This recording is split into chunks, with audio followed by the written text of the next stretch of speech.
Hola, bienvenidos a esta primera mini clase virtual de química. En esta página se encuentran las instrucciones generales que deben seguir para culminar con éxito la guía que se encuentra en este PPT. Hoy vamos a identificar las técnicas de separación de mezclas homogéneas y heterogéneas correspondiente a la unidad 1, disoluciones químicas.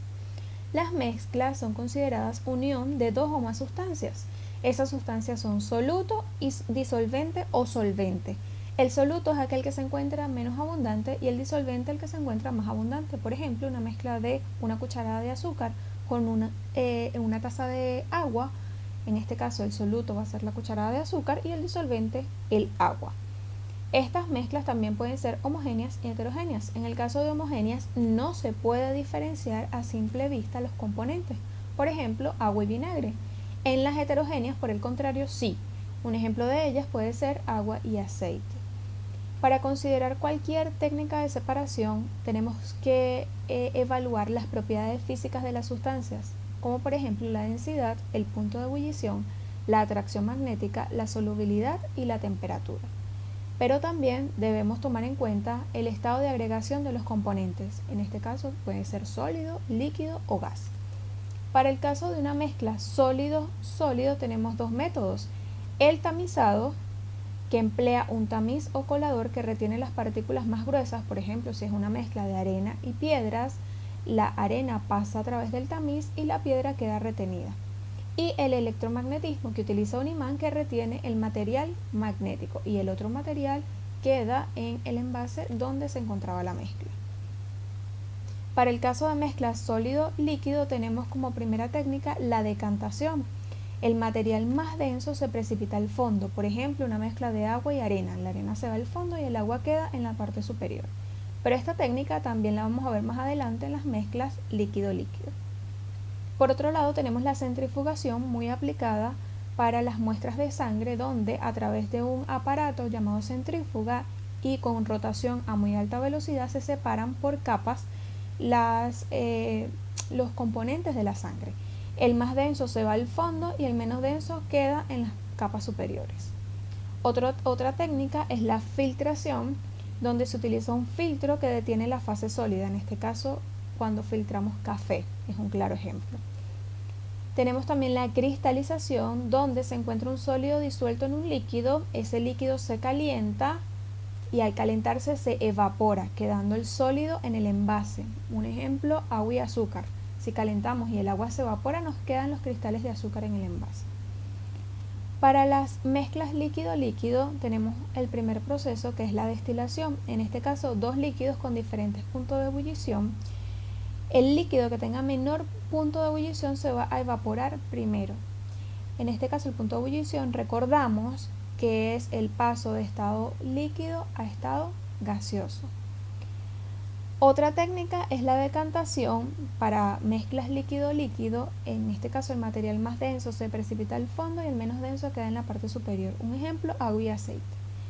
Y para mezclas gas-gas tenemos como método la licuefacción, donde una sustancia en estado gaseoso va a pasar a estado líquido por aumento de presión y disminución de la temperatura. Ahora, con esta información vamos a realizar esta práctica guiada. Por mi parte voy a realizar dos ejercicios y van a quedar dos para que ustedes lo resuelvan. En el ejercicio 1 dice: para recuperar la sal, cloruro de sodio del agua de mar, conviene filtrar la disolución, decantar la disolución, electrolizar, es decir, colocarle electricidad, o evaporar. Recordamos que filtrar es colocando una tela o una malla que tiene poros bastante grandes para la sal. Decantar, pues difícilmente la sal se vaya al fondo del envase. Electrolizar, no vamos a obtener a través de la electricidad la sal, por ende, al evaporar el agua, nos va a quedar las partículas de sal en el envase. Por tanto, es la opción D. Para la pregunta 2 dice: un estudiante prepara una mezcla en el recipiente 1. Esa mezcla contiene agua, alcohol, arena y piedras. Posteriormente lo separó. Observa la imagen y responde: ¿qué se obtiene al final de este proceso en el recipiente 2? Al hacerlo pasar por esto que está aquí, que es un papel de filtro, ¿qué es lo que vamos a obtener al final? Van a leer las opciones y van a seleccionar la alternativa correcta. Para la pregunta 3 Me dice, la destilación es una técnica de separación de soluciones que se basa en la diferencia de los puntos de ebullición de los componentes de la solución.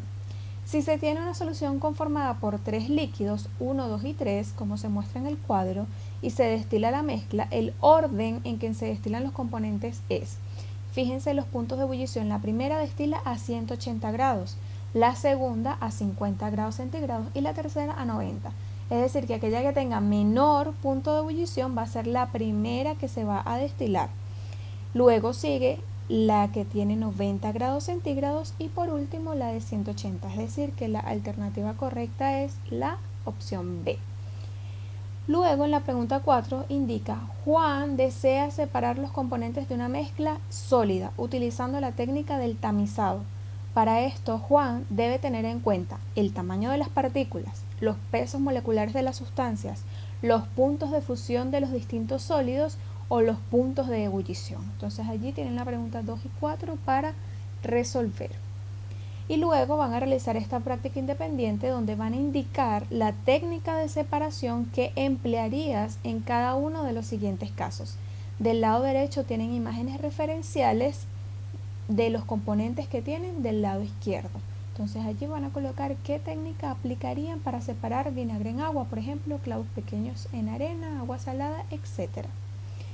Entonces con esto hemos culminado la mini clase del día de hoy. Espero que culminen con éxito sus actividades y con entusiasmo.